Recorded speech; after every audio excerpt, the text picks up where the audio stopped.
Halo semuanya, perkenalkan nama saya Agustinus Sipaldo. Dalam video ini saya akan mereview dua video yang telah diberikan oleh dosen saya. Langsung saja, pada video pertama menjelaskan apa yang seharusnya diperlukan untuk menjadi seorang jurnalis yang baik. Jadi, poin pertamanya adalah kapanpun jurnalis membutuhkan, tidak peduli apakah mereka berpengalaman atau tidak, yang terpenting adalah selalu up to date. Itu berarti jurnalis perlu diberitahu tentang berita terkini dan selalu tahu apa yang sedang terjadi, tidak peduli di mana dia tinggal, bahkan melainkan mencakup bagian seluruh dunia. Jadi ikuti berita dengan berita utama harian yang terjadi sekarang dan apakah orang-orang mencari tahu di mana di media sosial berita tersebut. And then seorang jurnalis harus selalu meningkatkan keterampilannya.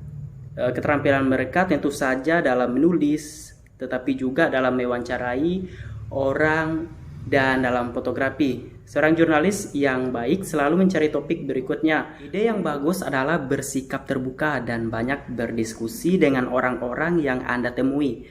Banyak cerita yang akan mereka bagikan. Itu mungkin menjadi inspirasi untuk subjek Anda selanjutnya. Kemudian Anda perlu mengingat poin yang ingin Anda sampaikan.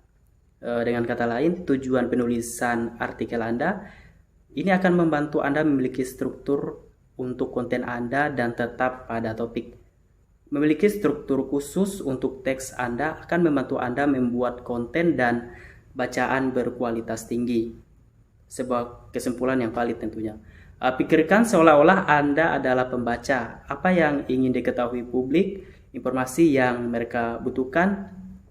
Anda mungkin hanya memiliki informasi, tapi Anda selalu ingat bahwa pembaca atau pemirsa mungkin tidak. Jadi, Anda harus memberi mereka gambaran utuh. Maka Anda harus selalu ingat bahwa deontologi harus objektif. Yang tidak kalah penting adalah Anda harus selalu membaca artikel Anda lagi dan lagi.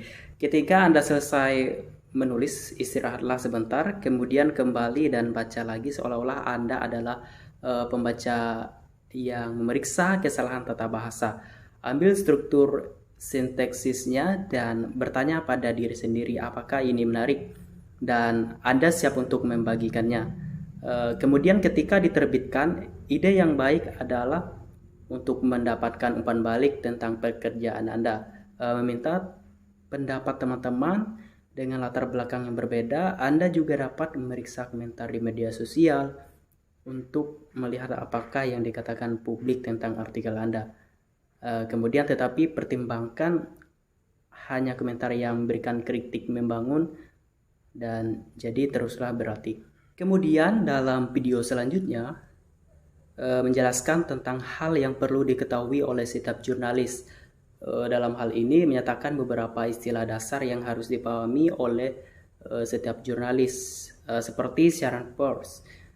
Siaran pers adalah dokumen resmi yang dikirimkan kepada wartawan dan media massa dalam rangka memberikan informasi dan pernyataan resmi. Cara membuat pengumuman siaran pers dapat disampaikan pada kesempatan beberapa sesi isu terkini atau budaya dan acara lainnya.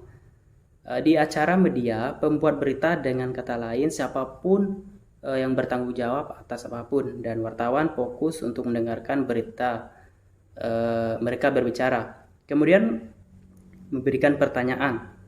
Pertanyaan yang paling sering diajukan saat jumpa pers biasanya dimulai dengan beberapa pengumuman dan kemudian wartawan mengajukan satu pertanyaan untuk mengumpulkan informasi lebih rinci tentang topik tersebut. Kantor pers ini departemen khusus dalam suatu organisasi yang bertanggung jawab atas komunikasi organisasi ini dengan media massa.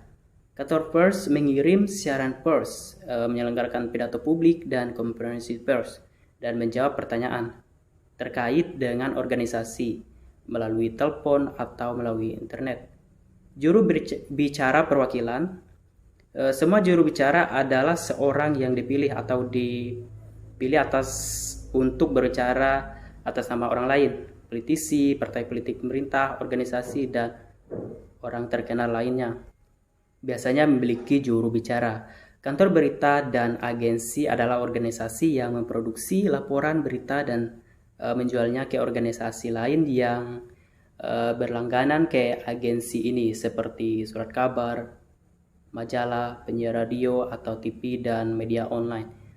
Istilah-istilah ini sangat penting bagi jurnalis untuk mengenal sejauh mana mereka untuk selangkah lebih dekat ke profesionalisme.